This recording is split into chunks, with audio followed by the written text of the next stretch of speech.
placing your order and importing your product is the highest risk moment of the entire e-commerce journey, and it's when you need to most have your emotions in check. It's very easy for something to go wrong along any of the many stages of the process, and suddenly your $100, $5,000, $10,000 order worth of stock is suddenly all gone down the drain. But luckily, there's many ways we can avoid that, and I'm going to be covering all of those today. So of course, there's so many different variables for me to cover with considering how many different types of products that you could have or the different ways you've developed them. So what I'm going to be doing is focusing on you discovering the different problems that can happen, and I'm going to tell you the different solutions that you can apply in each different category. But we're going to be mainly focusing by starting off with you thinking about the journey that your product is going to take. Now, by this stage, I'm assuming that you've already developed your product and you've chosen a manufacturer, you've gone through everything with them. If you're not up to that stage yet, you can click the little link above here, which is going to take you to a video that will get you up to that stage. But right now, you've agreed on all the terms, and usually when you go to place your order with a supplier, it's split into a 30-70% contract. So you'll pay 30% up front. They will then start working on the goods, get them finished, and then once they are finished, they'll send you through some photos and you'll pay the remaining 70%. Then it will either get shipped or picked up, which I'll cover in a second, and then your supplier, from that point on, they have no more responsibility and it's out of their hands and they don't care anymore, okay? A little side note is I have had people that I know and some students as well who deal with suppliers who have had the process where like they'll go 50-50 splits. You just have to be careful, make sure you build a good relationship with the supplier and you have some contracts in place, but don't be alarmed if they want to do something slightly different to the 30-70%. So when thinking about the journey that your product has to take, it'll get to the end of the manufacturing stage. The manufacturer is going to send you a photo of the products done. And if you approve it, you think it's great, you send the remaining 70%. And then, like I said, the product's going to be sent off. Now, the product can look fantastic at this stage, right? They've just finished making it. They've got it in your boxes. It's then in the cartons. It's all packaged up and ready to be sent, and it looks great, okay? And then sometimes it can arrive in Amazon months later, and suddenly you're getting all these returns and people saying the product's damaged, and you're thinking, what the heck happened? It looked so great, right? But what you don't think about is how during those months it's been under kilos and kilos of weight. Maybe the packaging that you've got it in or the carton that the supplier asked you about is really thin, really, really cheap. And there's so many things that can happen that are going to have your product damaged. So obviously, if you have a more fragile product, you're going to need a stronger carton to protect the packaging, because when they're packed up, they're usually built on top of each other. And sometimes the shipping company can have other products on top of them. You're going to have them automatically labeled with the weight. You'll need to have that to get them imported. So they'll try and put the lighter ones on top. But when your supplier is talking to you about the carton and you're figuring out the size, you need to ensure that you're not just letting them do the cheapest one, the thinnest one, because if it gets any type of moisture in it or any type of heavier box on top, it's just going to crumple and then it's going to crush your product that's on the inside. So you need to ensure with your supplier that you're getting a slightly or relatively thicker carton, and it might cost you a couple extra cents per box, right? Per carton. But that's going to ensure that at the end of the journey, all of that money that you've invested, all those products you've just had made, aren't arriving to Amazon crushed and ruined, because there's nothing you can do about it then, right? Your supplier's not going to give you the money back. You've already paid it.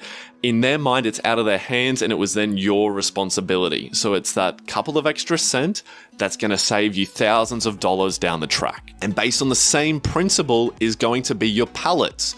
Okay, Amazon is very, very strict about the pallets and the way that your pallet is packed and whether or not they're going to allow it into Amazon. If it's done wrong, they'll turn the shipment away. Okay, they'll let you know that it wasn't accepted. You then have to pay for someone to pick up your order, repack it or replace the pallets, and then reorganize a shipment and pay for it to be shipped in again, which could take another whole month. And that's another whole month that you could have been selling and making money that you're now not. So when talking to your supplier about having the pallets done, you need to make sure they're not just filling it with some old, reused, termite-filled pallet, right? You need to ensure that they're putting them on brand new, strong pallets they're going to hold and withstand, and then you need to ensure that they're packing the pallet correctly.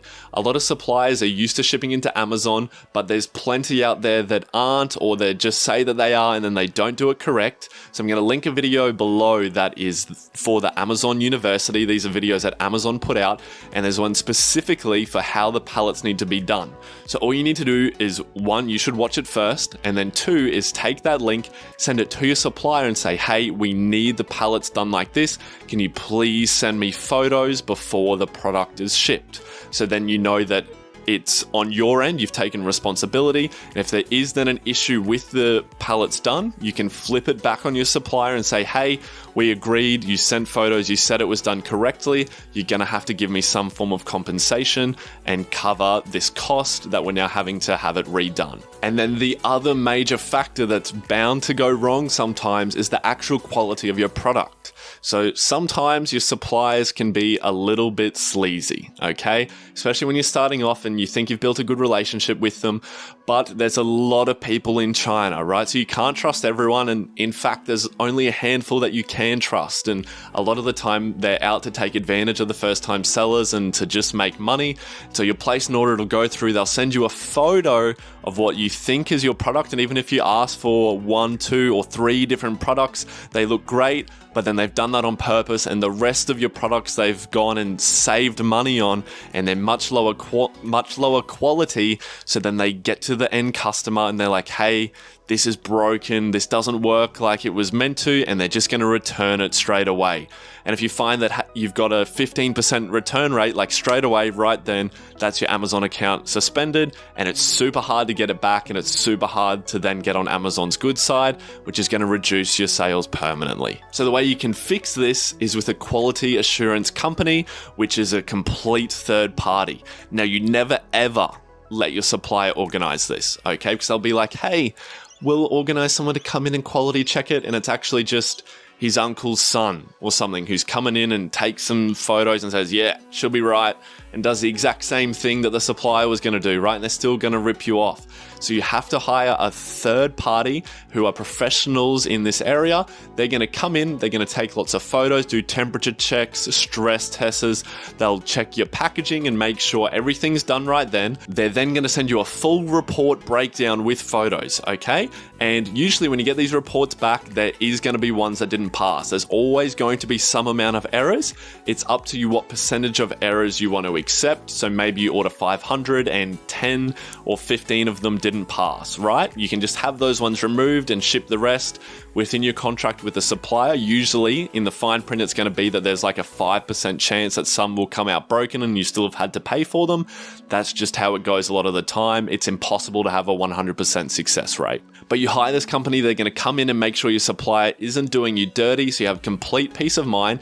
And usually it's not that expensive. It might just be like $100 or $200 US to get the company to send someone in, be there on the ground to watch your product being made and ensure the quality standards are where you would hold them if you were there yourself. Now, the only company I've used for this, so it's the only one that I would recommend, is called VTrust. I don't have any affiliation with them, but I will have their link below. You can check them out, or if you want to discover someone of yourself, or if you've used someone else, leave it down in the comments, and I'd love to check it out, and I can let you know if they're any good as well. Now, we have covered a number of different areas and the main problems of things that can go wrong and ruin your entire Amazon experience, but luckily there is a quick fix that lets the whole thing be covered and be taken care of, and that's by using a freight forwarder or a third-party logistics company. Now, for those who haven't heard of this term before, this is a third-party organization that's going to take care of the entire shipment process for you. So you're still going to pay your supplier, they're going to make the product, you're going to use your company that's going to check the quality of it, and then once that is done and your supplier said, hey, it's done, they've sent the photos, your quality assurance company said, yep, they've made it good, then your third-party logistics company is going to come in and pick up the shipment and make sure it makes it to Amazon in good quality and is accepted right. So they'll get there, and if the product isn't done on the pallets right, they'll let you know straight away and they won't pick it up. So then you'll know straight away it's on the supply. You'll say, hey, you haven't done it how we spoke about. You have to redo it, and it won't happen on the other end in Amazon. And then your supplier will also make sure that all the cartons are labeled correctly, not your supplier, sorry, the third-party logistics company will make sure all your cartons are labeled correctly, they're packed correctly, everything's done for Amazon so that then they can book the appointment and make sure it's all accepted in correctly. And a lot of the time, they'll also get you cheaper shipping rates than you would be able to get any other way. So they'll, one, make sure it's done safely and do it for you cheaper. Now, I need to put a little note here because I know a lot of people will try and get the shipment done through their supplier. And remember what I said earlier is that your supplier, a lot of the time, is there to make money. So they'll be like, yeah, that would usually cost you $2,000 to ship. We can do it for $500. But what you don't know is they finish your order, you get sent the photo, and then they put it on the back of a bicycle of one of their workers' sons who rides it to the port, and your products fall off several times, and then they put it on a little boat that in a container, and it's got heaps of heavy stuff on top of it, and it's getting crushed, and then it arrives there in an old beat up truck, and there's no safety taken of your product at all because it's out of their hands, right? As soon as that product is done and left the factory, the responsibility is done and there's nothing you can do. So I always recommend using that 3PL, the third party logistics company, because you're going to have that peace of mind and it's going to ensure that your investment is taken care of. Now, of course, there's lots of documents and contracts that you'd want to have in place with the supplier just in case anything does go wrong, but that's a bit more advanced and that's stuff where I leave in like my higher level training. But if you do get a bit stuck with the importing process or having the shipment or dealing with a supplier, come along to my Sunday product talks. I go live on Sunday for an hour where I do product research, but then people can come along and ask their questions if they're stuck, and I'll help you out. I can look at your products, I can help you out with the supplier, let you know what you should do with your shipment, and just help out in any way that I can. But you've just completed another step in your journey. You can now have your product shipped safely from your supplier into the Amazon warehouse, and you'll be able to start selling without the thought in your back of your mind, am I going to have my account cancelled? Is everything going to get returned? So I'm super proud of you for taking another step forward to that future that you dream of. And just remember, you're only one product away from creating the life of your dreams. Thank you guys so much for watching. Make sure you subscribe if you got some value, and I'll see you in the next video. Peace.